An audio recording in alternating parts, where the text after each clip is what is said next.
That's all we need.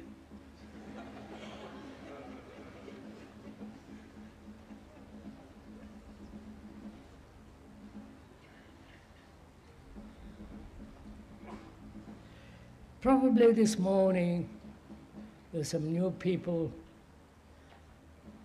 who come for Sunday, and I hope they don't treat this as an entertainment or some intellectual, oriental, romantic nonsense.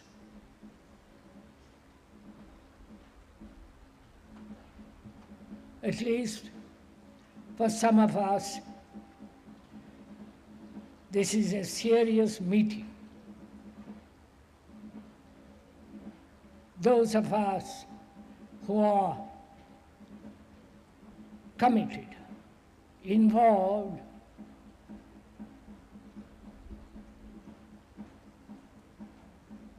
in trying to find out a new way of living, not based on some ideological belief, on some authority, on some speculative conclusion, and so on. We are concerned, as we were saying the other day, about freedom.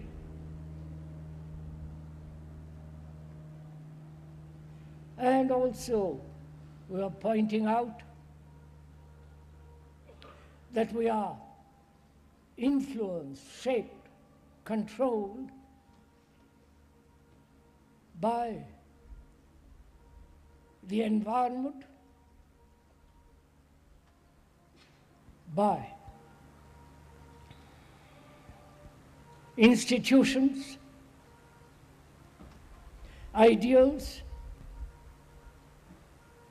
beliefs, and conclusions. And we are also, as we were saying last 4 meetings here, we are driven by language. And it's very important for us to understand how language, the words, control us, shape us, and drive us, which we went into sufficiently deeply, and we're not going to go into it again this morning. And also we said, where there is identification, not only with a family, with a belief, with a nation, with a group, or identifying oneself with a particular object, whether it is handmade or created by the mind, to be attached, to be identified with any of these things prevents complete freedom. And it is necessary, as we pointed out in our investigation together, that without freedom, which doesn't mean doing what one likes, fulfilling one's own desires,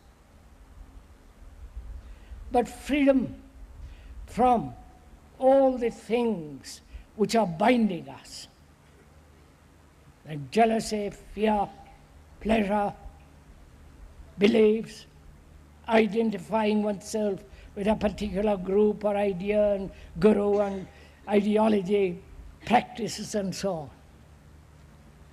That is more or less what we have been talking about the last 3 times that we met here. I think this morning we should go into something which is part of what we have been talking about. Most of us are afraid to use reason.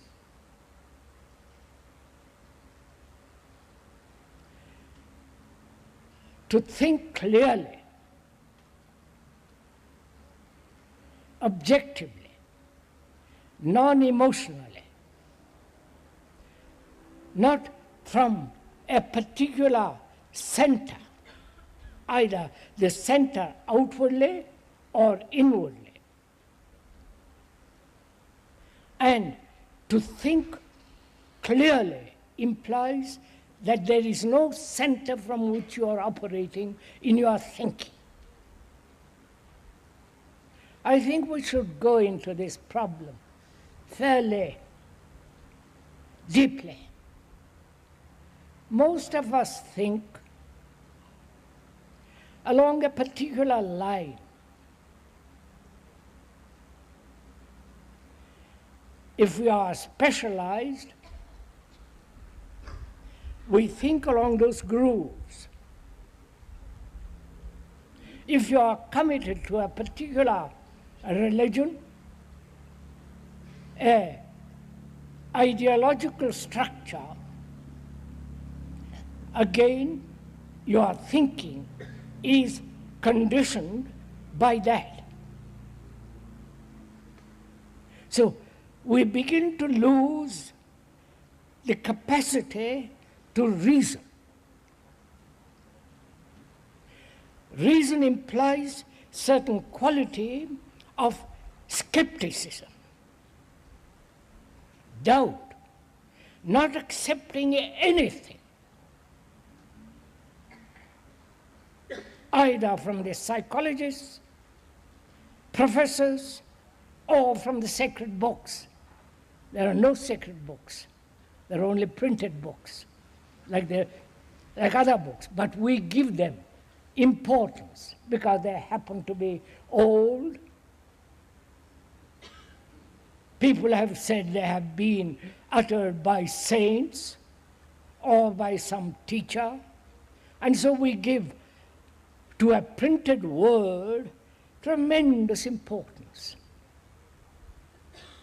which is to be driven by a language. And so, where language drives us, we cannot reason properly, sanely, or we cannot possibly reason logically if you are committed to a particular belief or to a particular ideology. Because then, if you are committed or identified, you go round and round that circle, round that particular ideology or belief. You don't think wholly, completely, deeply. So reason, we thought, is something intellectual, and anything intellectual we throw out. That's the latest fashion. Whereas we need this capacity to reason, which I said implies doubt, skepticism, the freedom from every form of authority, including that of the speaker, especially so. Because the speaker is rather intense about these matters. Therefore, you may be influenced by that. So don't. Think clearly for ourselves. And to think clearly, you must have no motive or a goal, a direction. If you have a motive, that controls your thinking. If you have a goal, a purpose, a direction, that controls your thinking. And you may logically, reasonably think along those lines, but they are not. They are conditioned thinking, narrowing thinking, right? Is it clear? So as we said the other day, there is no speaker here. We are looking at ourselves and our activities, our beliefs, our fears, pleasures, and the whole problem of life in a mirror. The mirror is objective. It doesn't, if your face is clear, what it is, it reflects exactly, if it is a good mirror, your face. Similarly, we are together exploring, together going to all the, as we have done previous talks, into our human, ordinary, daily problems. Because if those are not very clear, if those are not established deeply, we cannot go any further. It's like building a house on sand.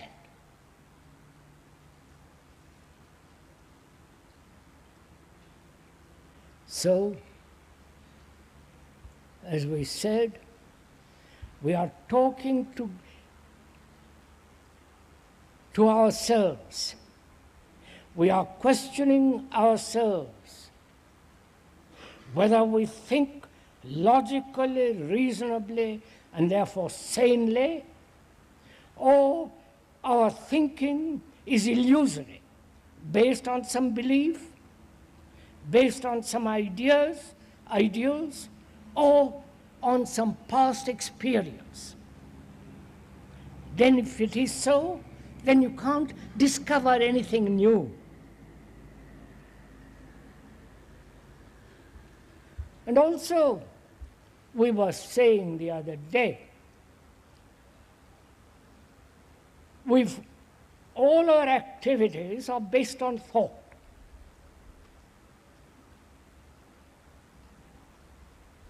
Whether you build a marvelous building, the technological extraordinary advancement, and thinking in your relationship with each other, every action is based on thought. And we said thought is always, under all circumstances, is limited. We went into that very carefully, why it is limited. Because thought is the outcome of knowledge, which is the past. So thought is time-binding, right? We are using ordinary daily English. This is not a special jargon. So thought is time-binding. Time being the past, and thought is the outcome, response of knowledge, memory, stored up in the brain. This is obvious. If you go think for yourself, observe for yourself, it becomes very clear. We are not brain specialists, but we can see that the brain is an enormously ancient instrument, very, very old,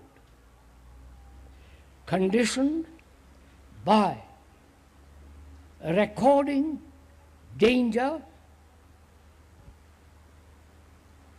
pleasure, fear, and so on. So, thought is the movement of time, and thought is measure. I will be better.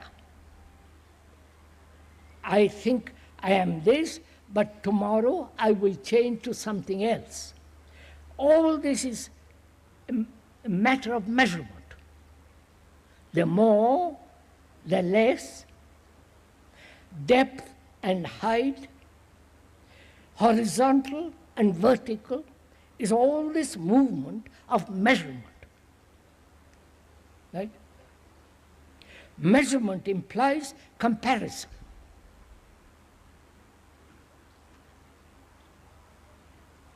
Most of us compare ourselves with somebody else, always something much greater, not with poor people, but higher, more intellectual, and so on.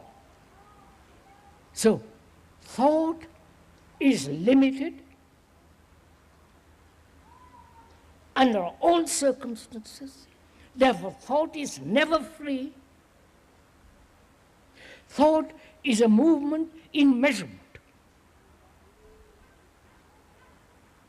And we asked ourselves the other day the question, as all our thought, as all our action is based on measurement, the past, the present, and the future, and therefore limited, and any action that is limited is bound to bring about great sorrow, great conflict, travail, anxiety, fear, and so on. And we asked ourselves, is there an action which is not based on thought?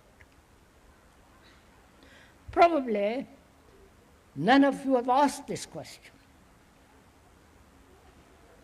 Some may have asked it casually when you yourself perceive that thought has brought about certain trouble, certain fear, then you begin to question it. But you don't go very deeply into it. You say, yes, is there a movement, is there a state of mind in which thought as measure, as time, in action doesn't operate? Right? We went into that very carefully. We said that there is an action which is not based on memory, which is not based on knowledge, which is not the result of some wish fulfilling,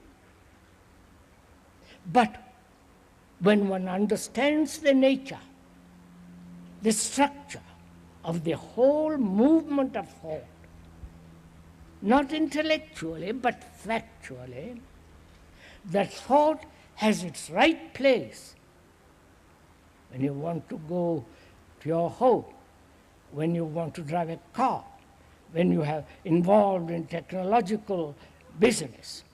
There thought is necessary. But is thought necessary in human relationship? You understand?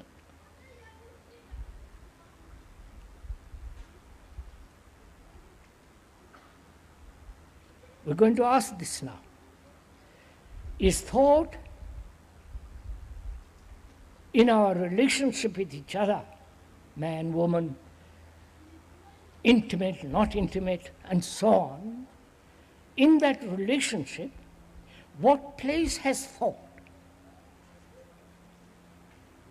Or thought has no place whatsoever? We are going to inquire into this together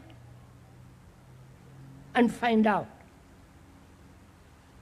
Not speculatively, but factually, actually, in daily life.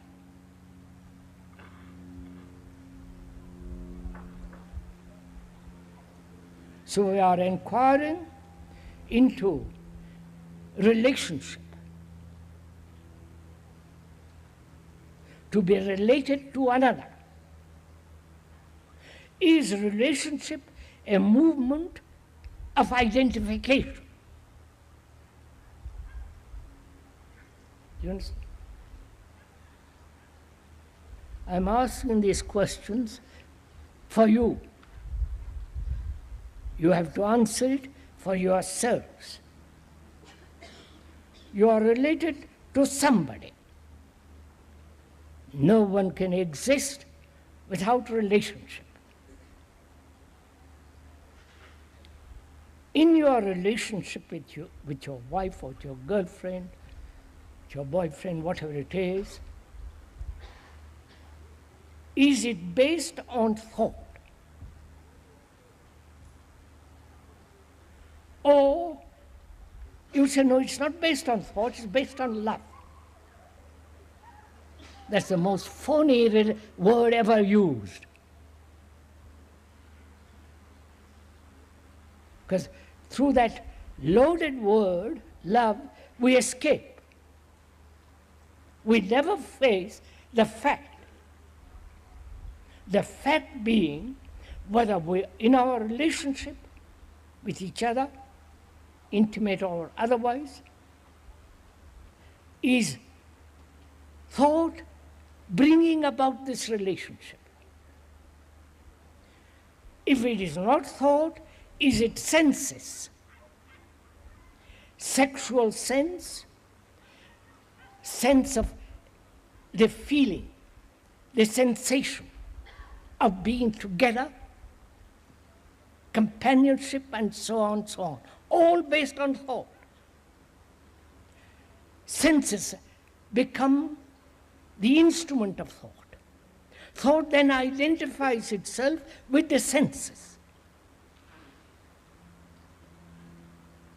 Right?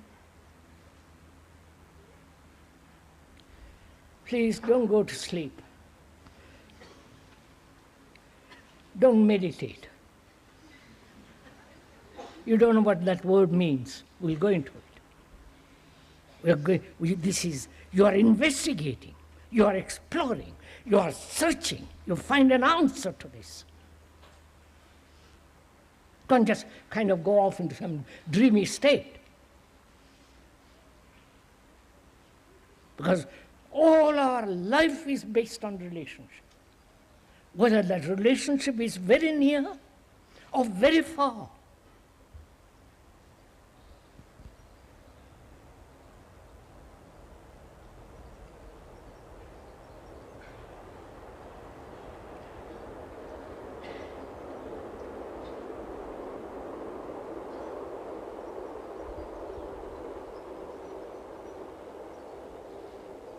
And also, may I request you, I'm not forbidding it, I'm just asking you, if you take notes, you can't pay attention to what is being said.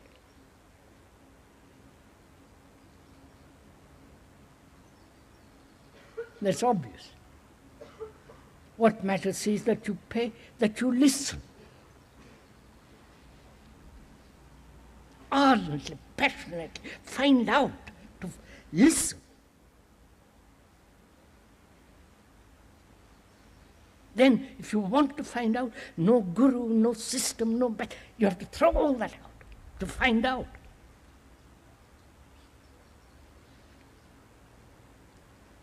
Which means you have to find out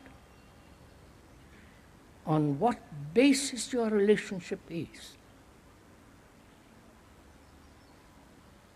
If your relationship is based on thought, which actually it is, if you investigate it deeply, then thought being limited, your relationship with another must be limited.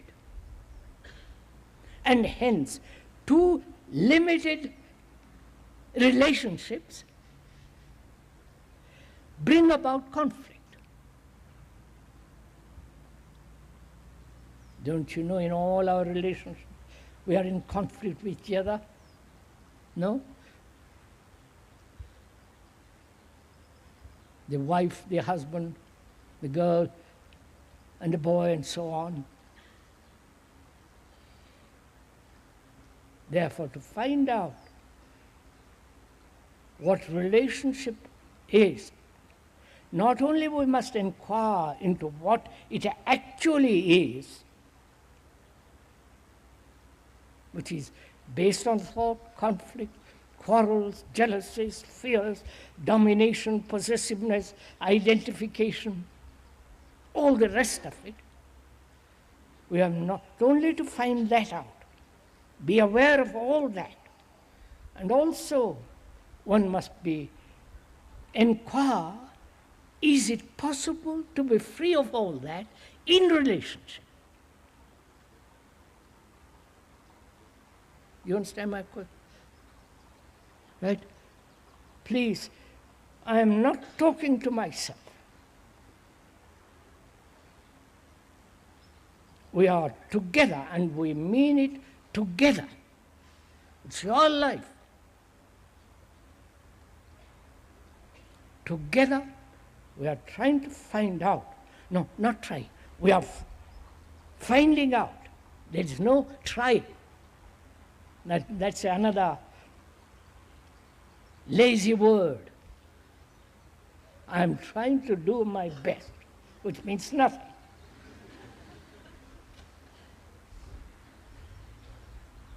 But we must find out if there is a relationship which is not based on thought. Thought being remembrance. You have hurt me, I remember that. And you have given me pleasure, sexually or otherwise, I remember that. And also you have hurt me, you have praised me, you have given me comfort. All that is stored up as memory, and on that memory thought is born, and I say I'm related to you. This is normal, daily life.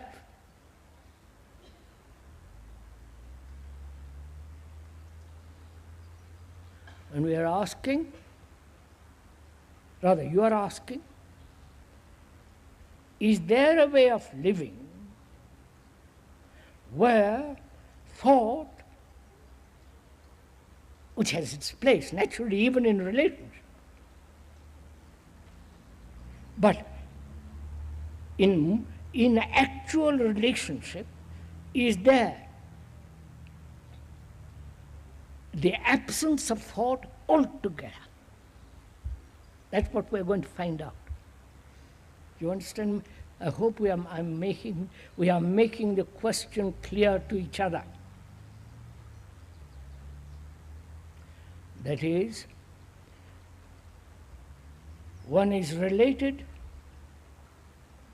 as in most cases, which is a relationship of pain, anxiety, identifying oneself with that person, quarrels, nagging, jealousy, annoyance. You follow? Those are the daily, common, routine facts. If one is aware of that very, very clearly, not escape from that, then we can ask the question, is there a relationship with another which is not based on thought, which is on remembrance? Right? Are you also working? Not casually. You're working that you're perspiring.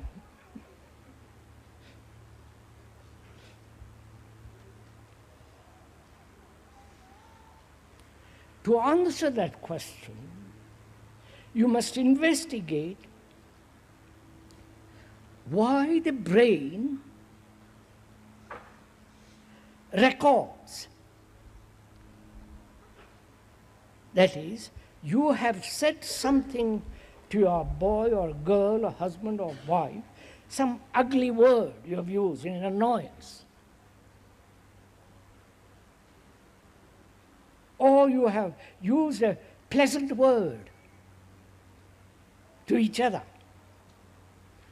All these words are registered. You follow? That's the process of the brain to record in order to protect itself. Because the brain can only function in perfect security. It is only when it is insecure, then it acts neurotically. Right? Or being insecure, you find somebody, a guru or some priest or some psychologist, and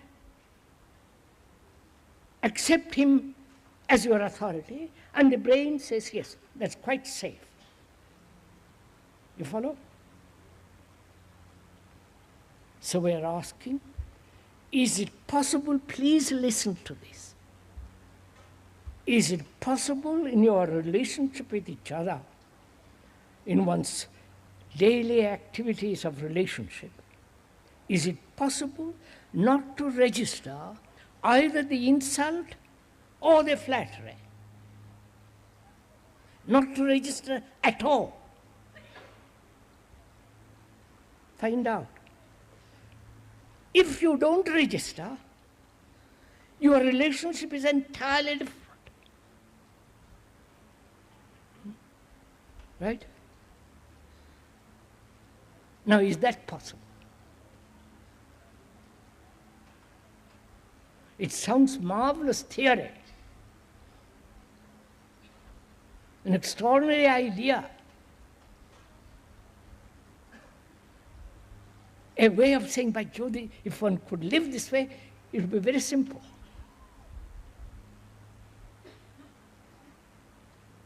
Now, please don't translate what is being said into an idea,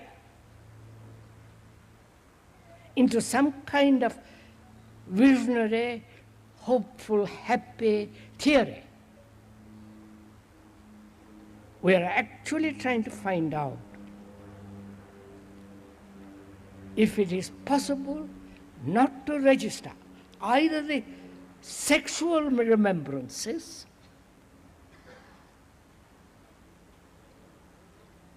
which makes one further sexual, the pictures, all the rest of that business that goes on with regard to sex. And that is remembered, stored up, encouraged through cinema, films, pictures, the whole Western world which is spreading all over the world, encouraging this memory. Can you?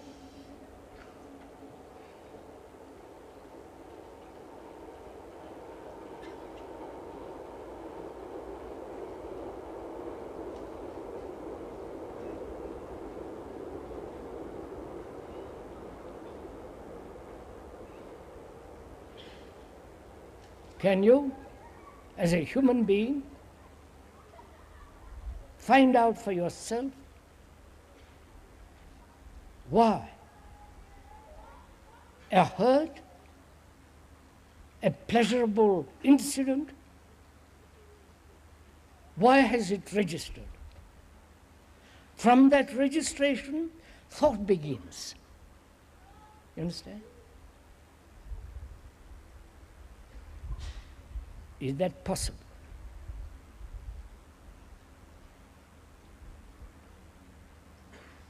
It is only possible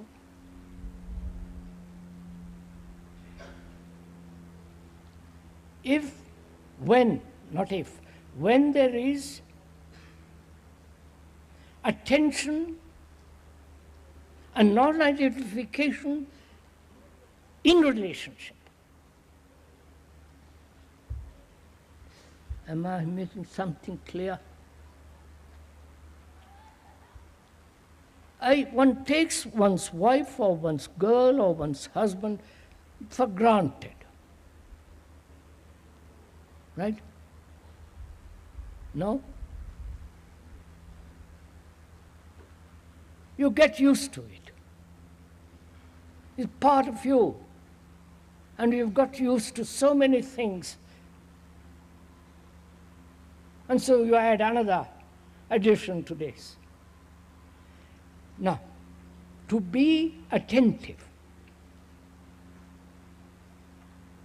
and that's only possible when you don't identify yourself with that woman or that boy and say, mine. Right? Can you do this? Non-identifying oneself with another, and therefore being free to be attentive. Not attentive and then free, non-identification, but non-identifying first, and then out of that comes attention. Ha capito? Now, can one, as a human being, non-identify yourself with another?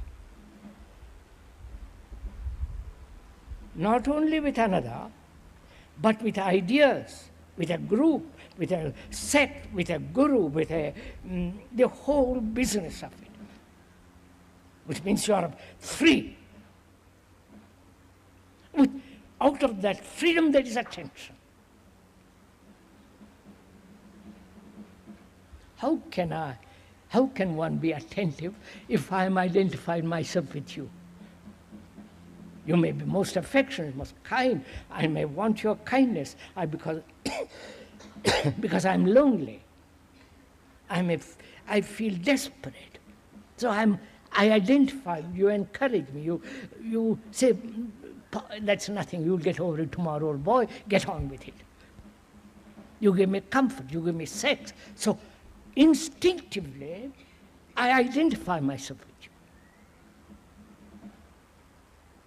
Moment you identify yourself with another, you bring about a separation.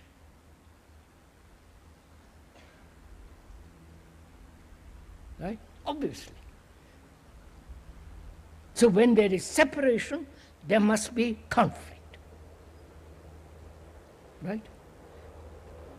So, oh Lord, there are a lot of trains this morning.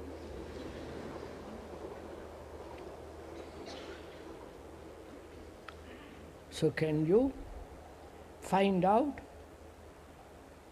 now, sitting here, not tomorrow, not when you go home, actually now, find out if you have identified yourself with her, him, and extend that identification extensively, ideas, beliefs, dogmas, with Jesus or Buddha, this or that, or ideologically, nationally, and so on.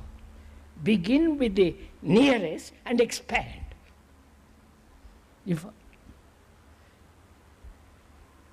We are apt to begin at extensively, but not near. So, can you find out if you are identifying yourself with another? The moment you use my girl or my boy, you're caught. So, the my wife, the my girl, the my husband, the words are driving you. Because those words are emotionally explosive. So you are being driven by words. Whereas if you are free from identification and therefore from the emotional content of my wife, my husband, my girl or boy, then you can use words normally, unemotionally, sanely. I wonder if you get all this. So can one not identify? And why do you identify?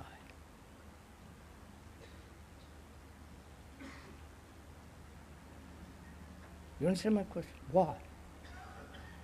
Is it that through identification with another, you are escaping from yourself?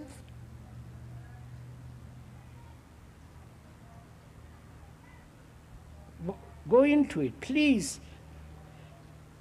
Are you? Or you may identify yourself with another because you're lonely, or you are frightened to be nothing.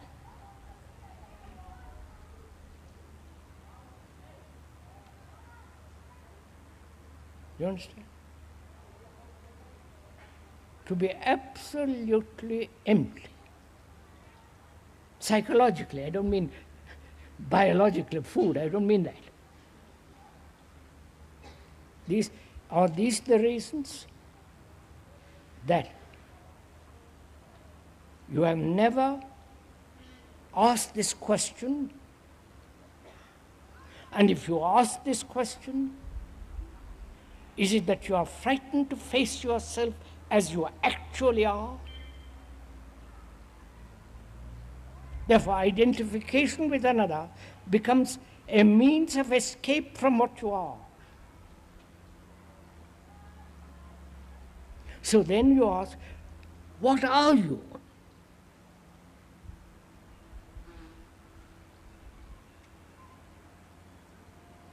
Of course, your name, your form, the body, the organism, the face. But that is a biological or physiological nature. But what are you?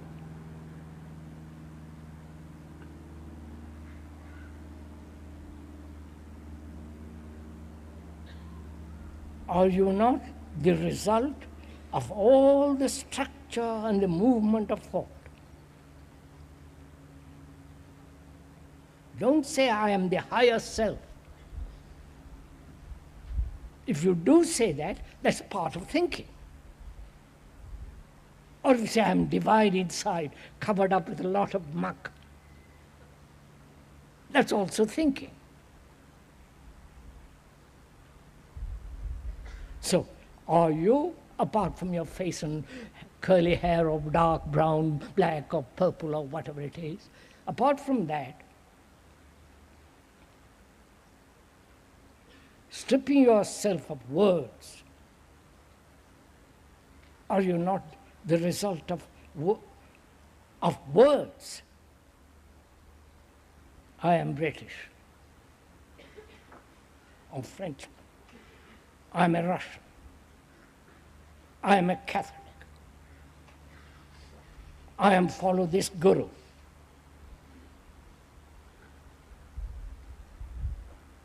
So are you not the result of thought?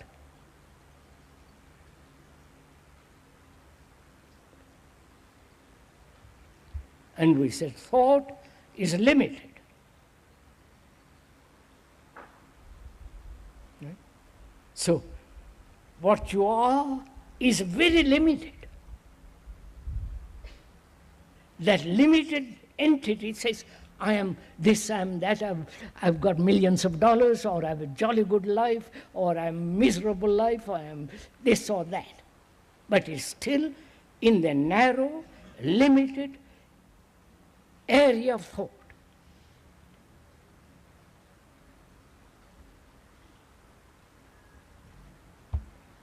The Hindus, the ancient Hindus invented a very good thing. They called it the Atman, the higher self, the supreme thing. And that supreme thing is still born of the thought. But people are so gullible, so unreasonable, like to live in illusions and make believe. They accept all this.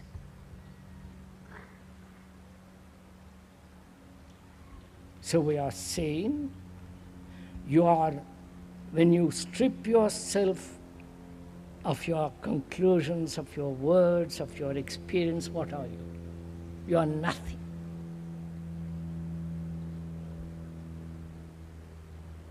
You are empty. So, consciously or unconsciously, or the feeling that you are nothing, you get frightened of it. And then you begin to identify. Then you fill that emptiness, at least you think you can fill that emptiness, with lots of ideas, with lots of relationship, with lots of knowledge, etc., etc. Right? Now, just a minute. Can thought, can the mind observe that emptiness and not move away from it? You understand my question?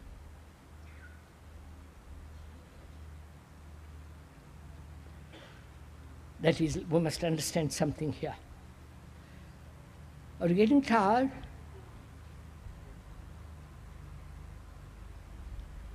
If you are, it's all right. We must go into something else here, which is, most of us are accustomed, according to tradition and conditioning, to be active, to do something. Right? So we are accustomed to what is called positive action. Anything that is not positive action is called negative action. Right? You're following this? Our brains, our minds, our habits are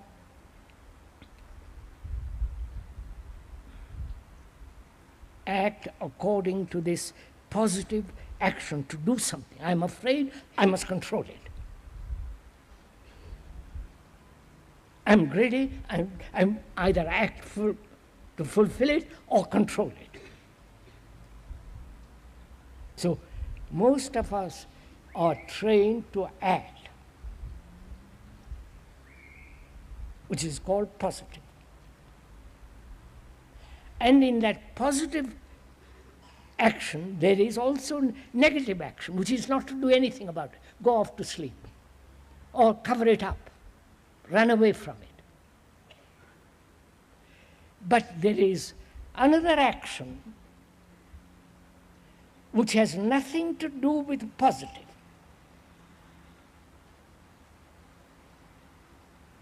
I wonder if you understand all this.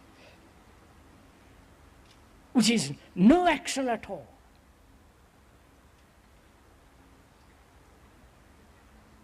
You understand? The one is to act. I'm lazy, I must get up. Force myself. I must do yoga. Huh? I don't want to do it this morning, but I must do it. Good for me. You know, the word yoga, I won't go into it now, sorry, we'll go into it another time. That's an exploiting, money-making concern, that word.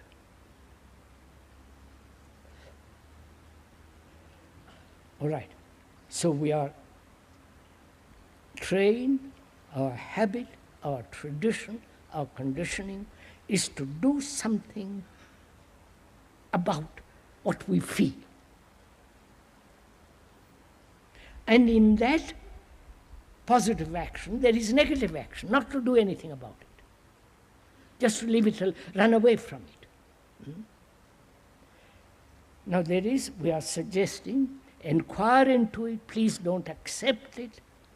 We are saying there's another kind of action, unrelated to the positive, which is non-action. We'll go into that in a minute. You understand? The non-action is not the opposite of action. That action is very limited because it's based on thought. Whereas non-action, not being related to the positive, is entirely different, which we'll inquire into presently. So our question is this now. One has heard, if you have paid attention to it, one has heard that identification with another brings about separation. Because that identification is another, is based on your own emptiness, on your own loneliness, on your own desire to escape from yourself. But the escaping from yourself, your loneliness, is always there. It's always there. You may identify yourself with another, but it's there. Therefore, that creates separation. You understand? And hence, quarrels, all the rest of it follow. Divorce, an everlasting struggle in relationship. Now, can you observe this identifying process and the cause of identifying without any positive action, without doing something about it? Vous avez compris? You've understood what I'm saying? I'll go into it, if I may. Okay, all right, Jay. Big one? Oh, plenty of time. I'll go into this.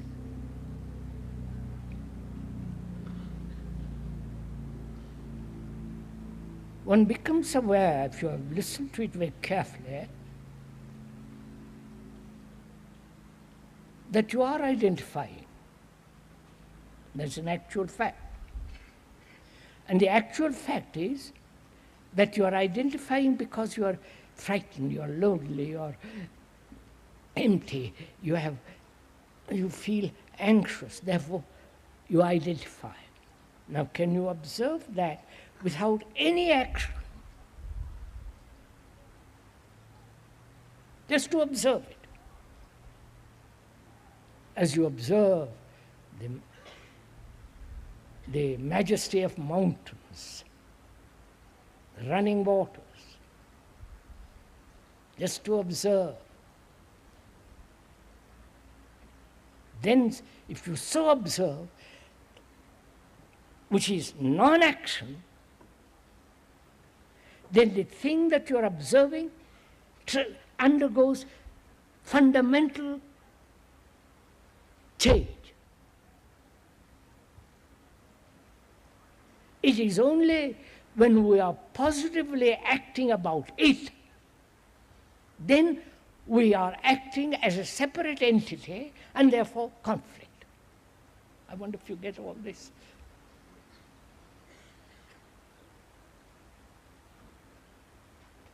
Right?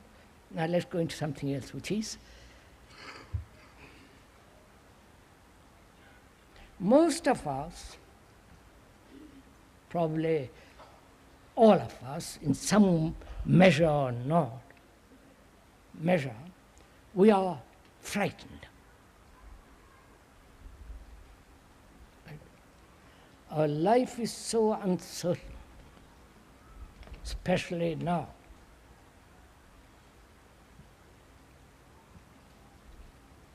There is uncertainty of livelihood, uncertainty of wars, uncertainty of these pressures of the world, the enormity of two powers, what is all going to come out of, and so on, politically. We're anxious. That means we are frightened. You may lose your job. Physiologically as well as biologically, one may get ill. Again, there is fear. And psychologically, inwardly, there is the fear of loneliness, fear of not succeeding, fear of not being loved, whatever that may mean, fear of darkness, fear, with all its many, many branches, right? If you are not afraid, good Lord, there is no guru, there is no authority, there is no search, just marvelous human being.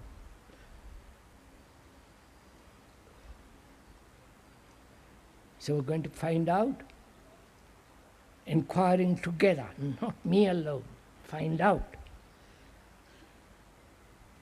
whether it's possible to have no fear whatsoever, both physically as well as psychologically. Are you interested in this?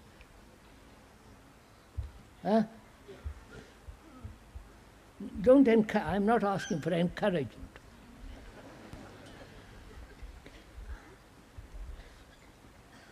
Because to live under fear is the most appalling thing.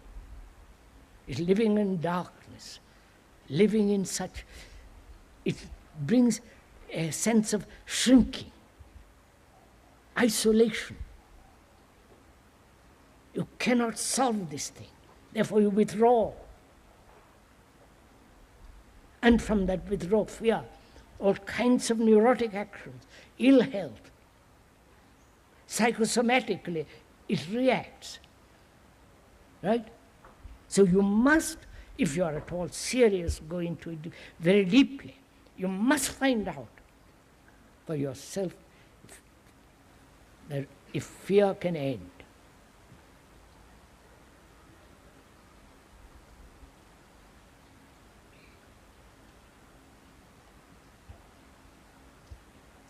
If one may ask, are you aware of your fear? This is not group therapy. You understand? Just inquiring for each other, for each one, not group of us inquiring. That's too meaningless. I'm asking you, are you aware of your fears?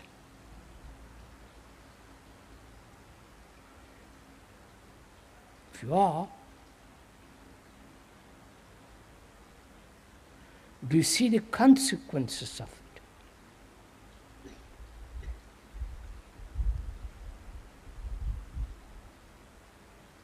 The running away from it, rationalizing it,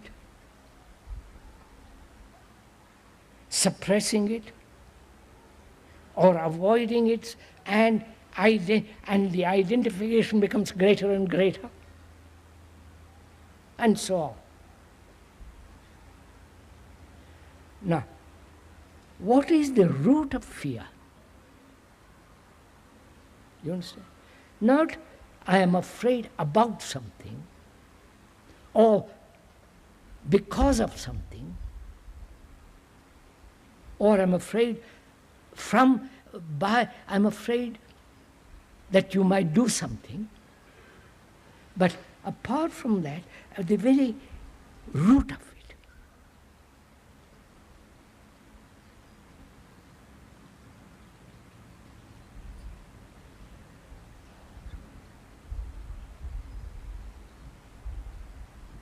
do you want to find out the root of it, or are you waiting for an answer? I can answer it, but then what happens?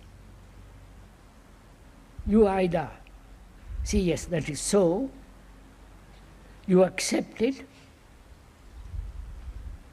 and it becomes an idea, and you have gone away from the fact. So you have to ask this question for yourself. What is the root of all this enormous sense of fear? in our relationship, in our activities, in our jobs, in our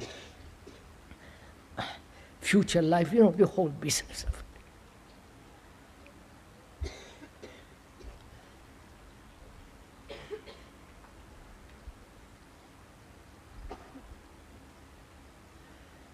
Do you ask it? Ask the question.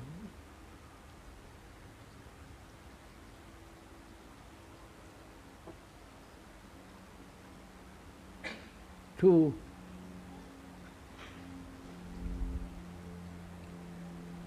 totally cut the root, or you are asking intellectually. You follow? I wonder if you understand. Look, I'll explain what I mean. I want to find out why I'm afraid. I can find out the various causes of it. That's fairly simple. I'm afraid because I've done something I shouldn't have done. You might discover it, therefore I'm frightened. Or I'm afraid I might lose my job, I want a better job, and so on and so on. Or I'm so attached to my wife, I feel she might any moment leave me, and I'm frightened. You follow? The whole business of fear.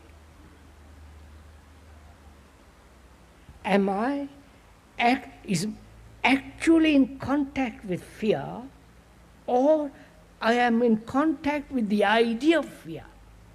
Lei capisce? I mean, do you understand? Which is it? The idea of fear or actual fear?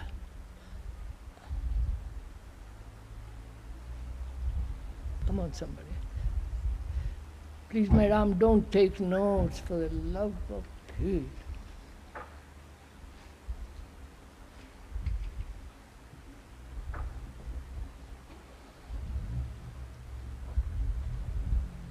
If you take notes, you can't listen. It's your problem. The writing down is not at issue now. But to find out.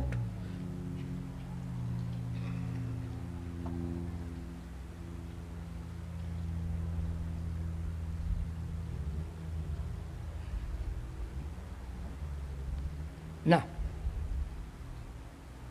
I can investigate, analyze the cause, right? The cause and the sequence. I can analyze it. But analysis doesn't solve the problem. You must have known that. Because the analyzer thinks he's different from the analyzed. Right? You may have heard this before, so don't get bored with our smile and say, yes, he's going back to the old stuff.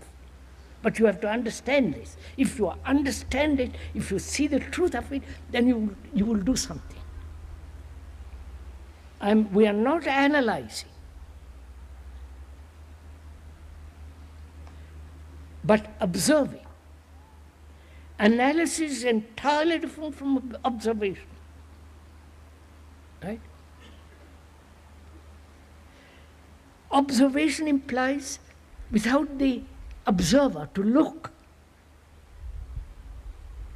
Whereas if you analyze the cause, why, and the reasons and go on analyzing, there is implied several things, which is there's the analyzer thinking different, that he is different from the analyzed.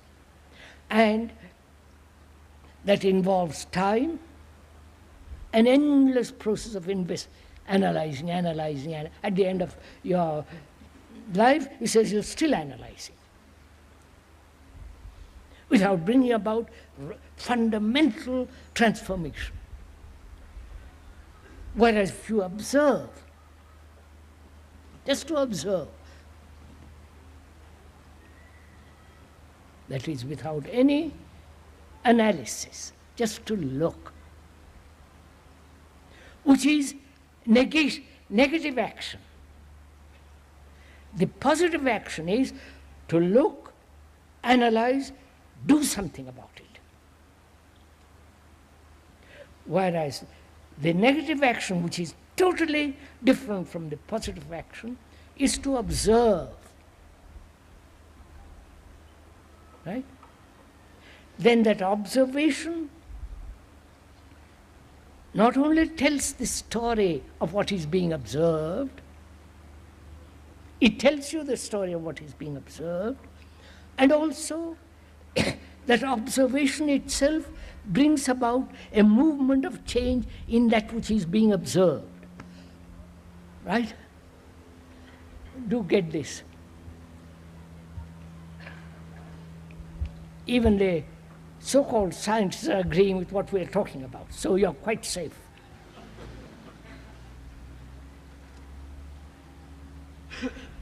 That is, if you watch through a microscope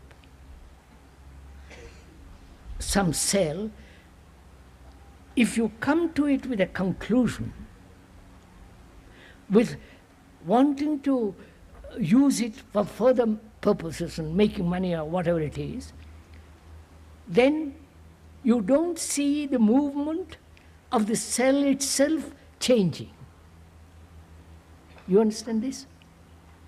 So, to observe without any movement of thought, any movement of trying to change it, any movement to go beyond it, just to watch. When you watch so closely, without any sense of direction, motive, the thing that you are watching itself undergoes a fundamental change. Full stop. Are you doing it? Not agreeing with me. Can you watch your fear in this manner? It doesn't need practice. That's one of our pet theories. And if you are interested, if you are concerned in the freedom of fear, you observe. And that observation is passionate. It's not just casual, intellectual observation. So can you observe the fear, the root of it, which we are going to minute, the root of it, without any analysis. Now, what is the root of fear? All fear.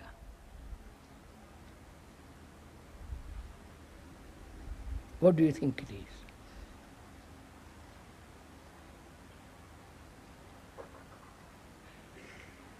Is it not time? Right? I might be ill. I might lose my job. I might be discovered the wrong things which I have done. I am afraid of death, which is in the distance. I'm afraid my wife might get angry. Might. Is not, just look at it. I'm not asking you to accept it. Just observe it. First, reason, logic, non-personal, and therefore look. Is not fear the movement of time?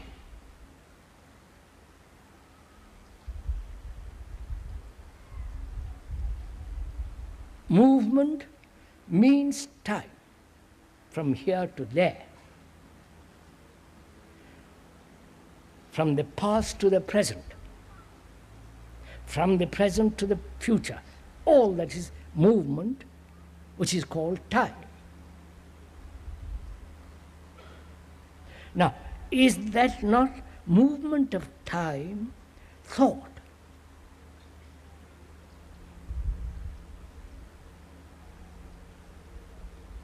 I think I might lose my job.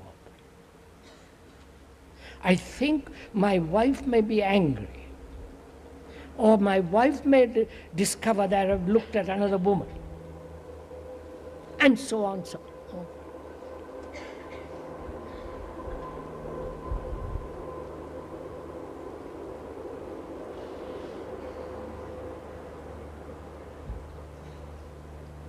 So can you observe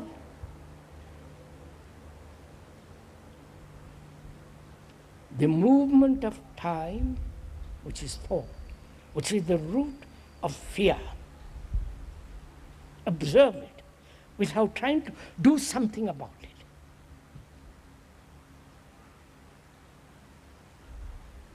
It's like a scientist looking through a microscope, and if he projects what it should be or what it might be, or that remains as is, because he's dictating what it should be. Whereas if he's not dictating, if he has no help, he's just looking, that very thing at which he's looking through a microscope beginning to change, beginning to move. You understand? Are you doing this?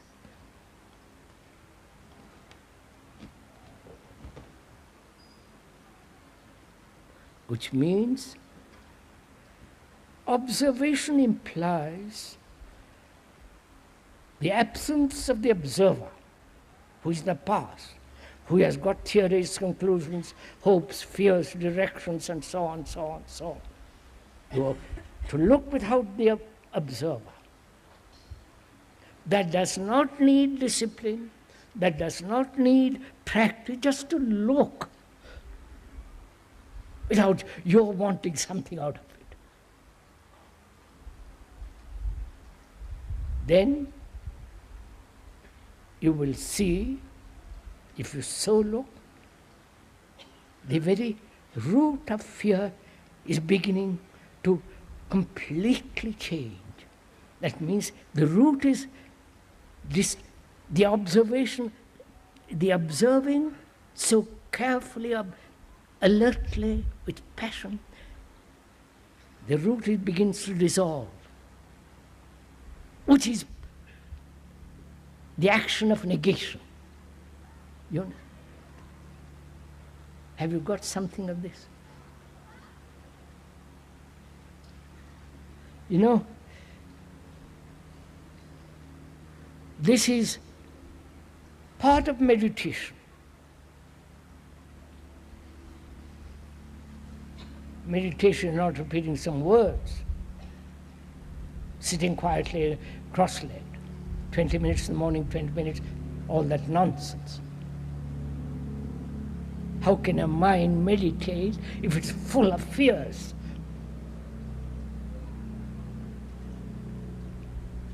Or is attached to something? The understanding and the freedom from fear is part of meditation. It is totally, entirely related to daily life.